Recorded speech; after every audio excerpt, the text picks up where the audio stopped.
Hello दोस्तों, इस channel पर आप सभी का फिर से स्वागत है।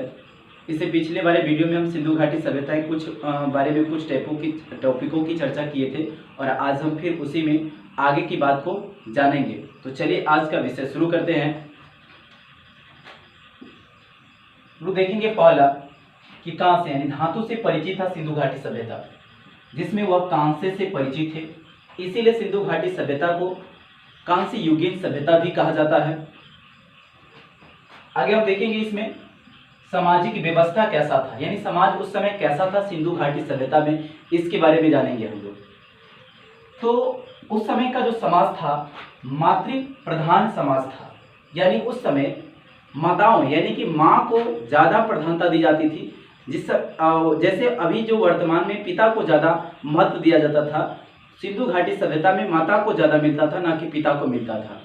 इसीलिए सिंधु घाटी सभ्यता में जो समाज था वह क्या था, मातृ प्रधान था। आगे देखेंगे सर्वाधिक मातृ देवी मूर्ति का प्रतीक मिला है। कहने का अर्थ है कि सर्वाधिक मातृ देवी की मूर्ति मिलने का प्रतीक ऐसा माना जाता है, इसी के हिसाब से कि उस समय का जो समाज था वह मातृत्व प्रधान था। अगला देखेंगे पर्दा प्रथा।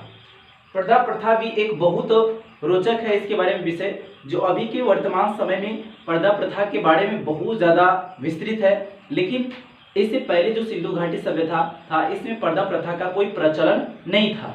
याद रखना है कि सिंधु घाटी सभ्यता में पर्दा प्रथा का प्रचलन नहीं था। महिलाओं की स्थिति कैसी थी? जैसे वर्तमान समय में महिलाओं की स्थिति बहुत बदतर और खराब स्थिति है, लेकिन सिंधु घाटी सभ्यता में महिलाओं की स्थिति ऐसी नहीं थी। महिलाओं की स्थिति बहुत ही अच्छी थी। इस बारे सिंधु सभ्यता के बारे में ऐसा बताया जाता है। अगर हम आर्थिक जीवन की बात करें तो आर्थिक जीवन में अधिकोष अर्थव्यवस्था था, यानी सरप्लस इकोनॉमी था। कैसा था? Surplus economy. सरप्लस इकोनॉमी का मतलब होता है कि एक निश्चित जनसंख्या को एक निश्चित अवधि तक भोजन प्राप्त हो, और मान लेते हैं कि उपज न भी हो तो उसे हम 6 महीना या 1 सालों तक उसकी भोजन उपलब्ध करा सके, इसी को हम लोग कहते हैं सरप्लस इकोनॉमी। सरप्लस इकोनॉमिक न हो तो देश का बुरी व्यवस्था अर्थव्यवस्था हो जाता है, जैसे वर्तमान में आप देख रहे हैं श्रीलंका की हालत है। लेकिन भारत की ऐसी स्थिति नहीं, क्योंकि भारत के पास जनसंख्या को खिलाने के लिए भोजन रिजर्व है। आगे देखेंगे स्मारक। तो सबसे बड़ा जो स्मारक मिला वह स्नानघर था। कौन था? स्नानघर। और कहाँ से प्राप्त हुआ है? तो यह मोहनजोदड़ो से प्राप्त हुआ। कहाँ से हुआ है? मोहनजोदड़ो से। याद रखना है। सबसे पहले कपास यानी सिंडस, कपास की खेती का प्रमाण मिला है, और कपास को ही हम लोग सिंडस कहते हैं। क्या कहते हैं? सिंडस कहते हैं। अगर व्यापार की बात करें तो व्यापार उस समय कैसा होता? क्योंकि सिक्के का प्रचलन था नहीं, नोट का प्रचलन तो था नहीं सिंधु घाटी सभ्यता में, इसलिए जो व्यापार था वह वस्तु विनिमय प्रणाली पर आधारित था। अर्थात वस्तु विनिमय प्रणाली का मतलब होता है अदला बदली, एक सामान के बदले दूसरे सामान। अगर बात करते हैं व्यापारिक मार्ग कैसा था, तो व्यापारिक मार्ग जो होता था वह जल के द्वारा होता था, नदी के द्वारा होता था व्यापार। अगर उस समय की बात कीजिएगा तौल की इकाई, तो तौल की इकाई 16 के अनुपात में था। कितने अनुपात में था? 16 के अनुपात में था। अगर बात करते हैं लाजवर्द।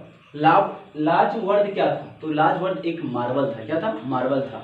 उस समय का जो विकसित नगर बनाया जाता था, उस समय उसको बनाने के लिए एक मार्बल मंगवाया जाता था, वह मेसोपोटामिया से मंगवाया जाता था। कहाँ से? मेसोपोटामिया से मंगवाया जाता था।